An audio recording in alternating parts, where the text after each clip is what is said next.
All right, welcome everyone to part 12. We are looking at where the Book of Mormon come from, and we've been looking at various testimonies that are very weak and or contradictory.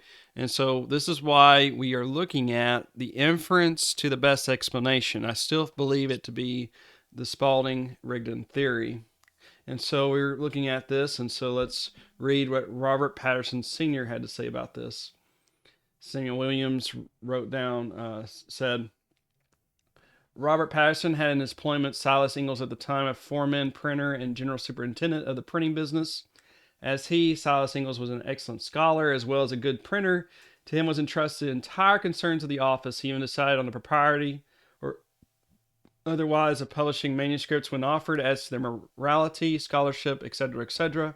And this character informed Robert Patterson that a gentleman from the East originally had put into his hands a manuscript of a singular work, chiefly in the style of our English translation of the Bible, and handed the copy to Robert Patterson, who read only a few pages, and finding nothing apparently acceptable. Now, I want to stop here because we're going to see that yes, Robert Patterson read a few pages of the manuscript, but we're going to see that Joseph Patterson was the main person that he dealt with, and he read several chapters, as we'll find out. So Robert Patterson said to Ingalls he might publish it if the author furnished the funds or good security. He, the author, failing to comply with the terms, Mr. Ingalls returned the manuscript, as I suppose at that time, after it had been some weeks in his possession with other manuscripts in the office. All right, so that's all that we have, I believe, from Robert Patterson, who worked at the R&J Patterson publishing firm. And then William Small says, while I was living in Pittsburgh in 1841 at the time, so much was said of the Book of Mormon and in connection with the Solomon Spalding story. It was stated the Spalding manuscript was placed in Mr. Patterson's hands for publication, and that Sidney Rigdon was connected with him at the time. In connection with Johnny Page, I called upon General Patterson, the publisher, and asked him the following questions and received his replies as given. Did Sidney Rigdon have any connection with your office at the time you had Solomon Spalding manuscript? No. Did Sidney Rigdon obtain the Spalding story at that office? No. He also stated to us that the Solomon Spalding manuscript was brought to him by the widow of Solomon Spalding to be published, and that she offered to give him half the profits for his pay if he would publish it. But after it had been laid there for some time, after he had had due time to consider it, he determined not to publish it. She then came and received the manuscript from his hands and took it away. He also said that Sidney Rigdon was not connected with the office for several years afterwards. I think it's General Patterson. I'm not, or gentleman. I'm not sure what the gen stands for, to be honest.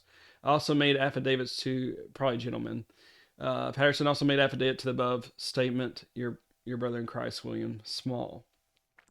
Now, finally, we want to get, and we've already kind of gone through this, but I think it's very important to look at it in a deeper way. And so we're going to return that manuscript that was discovered by Hulbert in the trunk. And then some Latter-day Saints will say that this was the only manuscript that Solomon Spalding had, and that this manuscript, and they'll call it manuscript found. But we'll see that this does not back up their case. So just to give you the chain of custody of the first manuscript, D.P. Hulbert found it in a trunk.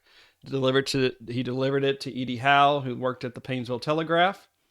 And we see this, and it says, in some way, Hulbert learned of Solomon Spalding, who wrote a fiction at Conneaut, Ohio in 1810 and 11, which he called Manuscript Found. John Spalding, a brother of Solomon, directed him to Pittsburgh, Pennsylvania, where Solomon had taken his manuscript to have it printed. He learned Mrs. Spalding was in Massachusetts and went there and obtained an order from her to go to Hartwick, New York for another copy. Hulbert returned to Ohio and lectured about the county on the origin of Mormonism and the Book of Mormon. I heard him lecture in Painesville. He finally came to me to have this evidence he had obtained published. I bargained to pay him in books, which I sent to him at Conneaut. Before publishing my book, I went to Conneaut and saw most of the witnesses who had seen Spalding's manuscript found and had testified to its identity with the Book of Mormon as published in my book, and was satisfied they were men of intelligence and respectability, were not mistaken in their statements. And then he says, I published only a small part of the statements Hulbert let me have. Among them was a manuscript written by Solomon Spalding, which he called Conneaut's Story. It was written on or about two quires of paper and was a romance of Indian wars along the shore of Lake Erie between various tribes, one of which he called Erie, another Chicago. It is now in the possession of a former editor of the Telegraph, L. Rice of Honolulu. I was not acquainted with Hulbert until he came to me to have his evidence published. He was good sized, fine looking, and full of gab, but illiterate, and had lectured on many subjects. Um, and then, so E.D. Howe, he sold his business to his brother for $600. He became part owner of it. And then the brother sold it to L.L. Rice in Philander, Winchester in 1839. And then Rice evidently went to Honolulu, Hawaii at some point in the future. And when he was there in 1884, L.L. Rice was accidentally found the manuscript he was looking for anti-slavery material that he had brought with him. And then Rice turns it over to his friend James Fairchild of Oberlin College. Howe had believed it was destroyed in a fire in 1841, just to let y'all know. And you can see there is the handwriting there. It says L.L. Rice to Joseph Smith III. The Spalding manuscript, Mr. Joseph Smith, the Spalding manuscript in my possession came into my hands in this wise. In 1839 to 40, my partner and myself bought of E.D. Howe the Painesville Telegraph, published at Painesville, Ohio. The transfer of the printing department, types, press, etc., was accompanied with a large collection of books, manuscripts, etc. This manuscript of Spalding's among the rest. So you see, it has been in my possession over 40 years, but I never examined it or knew the character of it until some 6 or 8 months since. The wrapper was marked Manuscript Story, Conduit Creek. Notice it's not called Manuscript Found. The wonder is that in some of my movements, I did not destroy or burn it with a large amount of rubbish that had accumulated from time to time. It happened that President Fairchild was here on a visit. At the time, I discovered the contents of it, and it was examined by him and others with much curiosity. Since President Fairchild published the fact of its existence in my possession, I have had applications for it from half a dozen sources, each applicant seeming to think that he or she was entitled to it. Mr. Howe says when he was getting up a book to expose Mormonism as a fraud at an early day, when the Mormons had their headquarters at Kirtland, he obtained it from some source, and it was inadvertently transferred with the other effects of his printing office. A.B. Deming of Painesville is also getting up some kind of a book, I believe, on Mormonism, wants me to send it to him. Mrs. Dickinson of Boston claims to be a relative of Spalding and who's getting up a book to show that he was the real author of the Book of Mormon, wants it.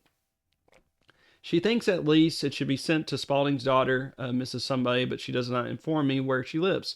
Deming says that Hal borrowed it when he was getting up his book and did not return it as he should have done. This manuscript does not purport to be a story of the Indians formerly occupying this continent, but it's a history of the wars between the Indians of Ohio and Kentucky and their progress in civilization, etc. It is certain this manuscript is not the origin of the Mormon Bible, whatever some other manuscripts may have been. The only similarity between them is in the manner in which each purports to have been found, one in a cave on Conduit Creek, the other in a hill in Ontario County, New York. There's no identity of names, of persons, or places, and there's no similarity of style between them. As I told Mr. Deming, I should as soon think the book of Revelations was written by the author of Don, and I have a trouble with this name, Don Quixote. I don't know how to say that name, to be honest. As that the writer of this manuscript was the author of the Book of Mormon. Deming says Spalding made 3 copies of manuscript found, one of which sitting written so from a printing office in Pittsburgh. You can possibly tell better than I can what ground there is for such an allegation. As to this manuscript, I cannot see that it can be of any use to anybody except the Mormons to show that it's not the original of the Mormon Bible. But that would not settle the claim that some other manuscript of Spalding was the original of it, in which we have witnesses who said that Spalding had written 2 or 3 pamphlets in other books. I propose to hold it in my hands for a while to see if it can not be put to some good use. Deming and Howe informed me that its existence is exciting great interest in that region. I am under a tacit but not a positive pledge to President Fairchild to deposit it eventually in the library of Oberlin College. I shall be free from that pledge when I see an opportunity to put it to better use. Yours, L.L. Rice. Upon reflection, P.S. Upon reflection, since writing the foregoing, I am of the opinion that no one who reads this manuscript will give credit to the story that Solomon Spalding was in any wise the author of the Book of Mormon. It is unlikely that anyone who wrote so elaborate a work as the Mormon Bible would spend his time in getting up so shallow a story as this, which at best is but a feeble imitation of the other. Finally, I am more than half convinced that this is that this is his only writing of the sort, and that any pretense that Spalding was in any sense the author of the other is a sheer fabrication. It was easy for anybody who may have seen this or heard anything of its contents to get up the story that they were identical.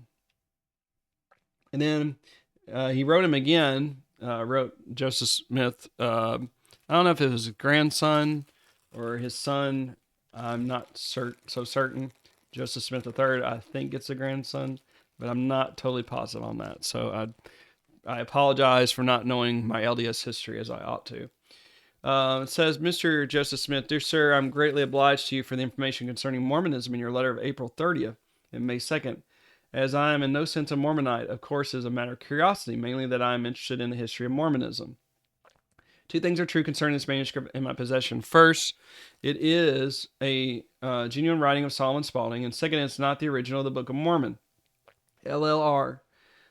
My opinion is, from all I've seen and learned, that this is the only writing of Spalding, and there is no foundation for the statement of Deming and others. That Spalding made another story, more elaborate, of which several copies were written, one of which Rigdon stole from a printing office in Pittsburgh, etc.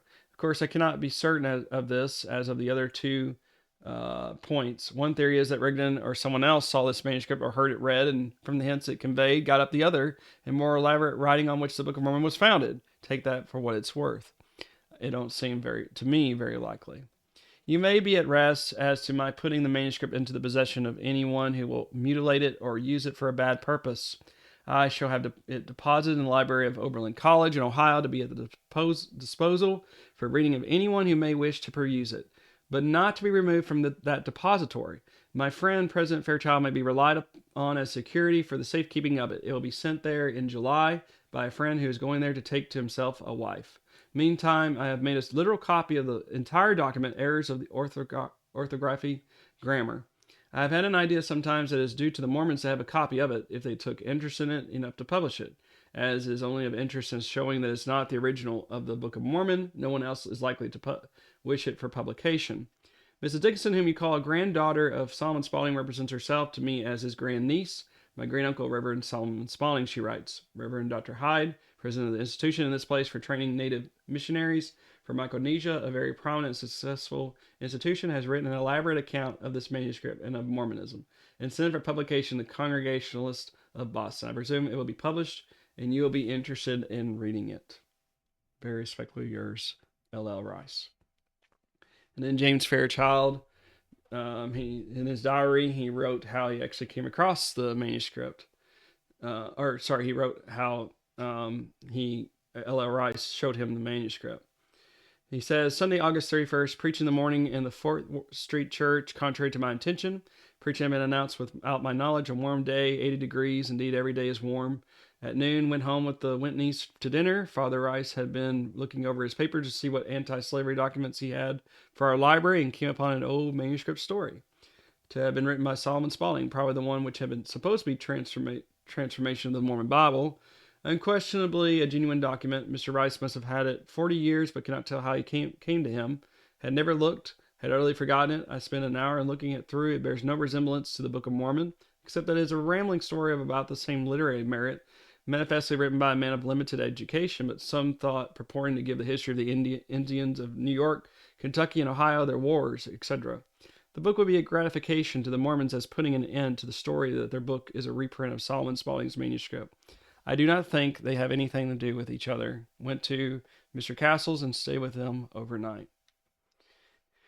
Then, dear sir, we have our college library an original manuscript of Solomon Spalding, unquestionably genuine. I found in 1884 by the hands of Honorable L.L. Rice of Honolulu, Hawaiian Islands. He was formerly a state printer at Columbus, Ohio, and before that, publisher of a paper in Painesville, whose preceding publisher had visited Mrs. Spalding and obtained the manuscript from her. It had lain among his old papers 40 years or more and was brought out by my asking him to look up anti-slavery documents among his papers. The manuscript has upon it the signatures of several men of Conneaut, Ohio, who had heard Spalding read and knew it to be his. No one can see it and question its genuineness. The manuscript has been printed twice, at least once by the Mormons of Salt Lake City and once by the Josephite Mormons of Iowa. The Utah Mormons obtained a copy of Mr. Rice at Honolulu, and the Josephites got it of me after it came into my possession. This manuscript is not the original of the Book of Mormon. Yours very truly, James Fairchild. And then Thomas Schroeder wrote, this is Fairchild's last statement. Since this essay was placed in the printer's hands, I am, through the kindness of the Reverend J.D. Nutting, enabled to add the following recent 1900 statement from ex-President Fairchild. With regard to the manuscript of Mr. Spalding now in the library of Oberlin College, I have never stated, and have no one who can say that it is the only manuscript that Spalding wrote, or that is certainly the one which has been supposed to be the original of the Book of Mormon. The discovery of this manuscript does not prove that there may not have been another, which became the basis of the Book of Mormon. The use which have been made of statements emanating from me as implying the contrary of the above is entirely unwarranted. So, yeah, it is true that the manuscript story, it does not resemble the Book of Mormon. We can see that. I've read it through either once or twice, and when you read it, you can clearly see it.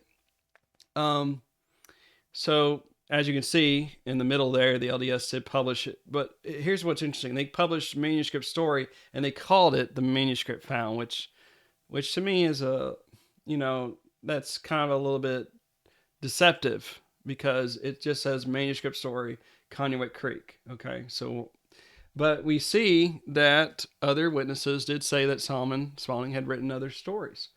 Spalding had many other manuscripts, Aaron Wright said. John Miller, he had written 2 or 3 books or pamphlets on different subjects. Matilda McKinstry, I have read much of the manuscript story, Connewick Creek, which you sent me. I know that's not the manuscript found, which contained the words Nephi, Mormon, Moroni, and Lamanites. Do the Mormons expect to deceive the public by leaving off the title page, Connewick Creek, and calling it manuscript found and manuscript story? And I agree with her. They should not call it manuscript found. L.L. Rice says, there is no outcome of the quarrel, as the story is evidently unfinished and stops abruptly. And that's, to me, a great piece of evidence to show that book was not fit for publication. Why would Solomon Spalding ever give such a book? In fact, there are a lot of errors in it if you were to read it too.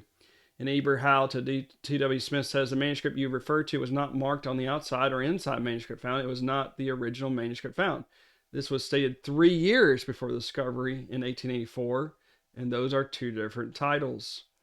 And then L.L. Rice to James Fairchild says, P.S. The words Solomon Spalding's writings in ink on the wrapper were written by me after I became aware of the contents. The words manuscript story, Connewick Creek, in faint penciling, whereas now when it came into my possession. All right, so here's what Brother Thomas W. Smith, now at Chicago, had the curiosity to write to E.D. Howe, who so long ago published a book against the Mormons, making some inquiry respecting the manuscript found, etc. The following is a reply which we are permitted to present to the readers of the Herald, Painesville, Ohio, in 1881. Sir, your note of 21st is before me, and I will answer your queries seriatim. First, the manuscript you referred to was not marked on the outside or inside manuscript found. It was a commonplace story of some Indian wars among the borders of our Great Lakes between the Chicagos and Eries, as I now recollect, not in Bible style, but purely modern. Second, it was not the original manuscript found, and I do not believe Hulbert ever had it. Third, I never saw or read the manuscript found, but have seen 5 or 6 persons who had, and from their testimony concluded it was very much like the Mormon Bible. Fourth, never succeeded in finding out any more than what was detailed in my book of exposure, published about 50 years ago. Fifth, the manuscript was destroyed by fire 40 years ago. That's what he thought, because this was written in 1881, and then 3 years later, the discovery was made. So he thought it was destroyed. I think there has been much misthrown around the whole subject of the origin of the Mormon Bible and the manuscript found by the several statements that have been made by those who have been endeavoring to solve the problem after sleeping quietly for half a century. Every effort was made to unravel the mystery at the time, and when nearly all the parties were on Earth, and the result published at the time, and I think it's all folly to try to dig out anything more.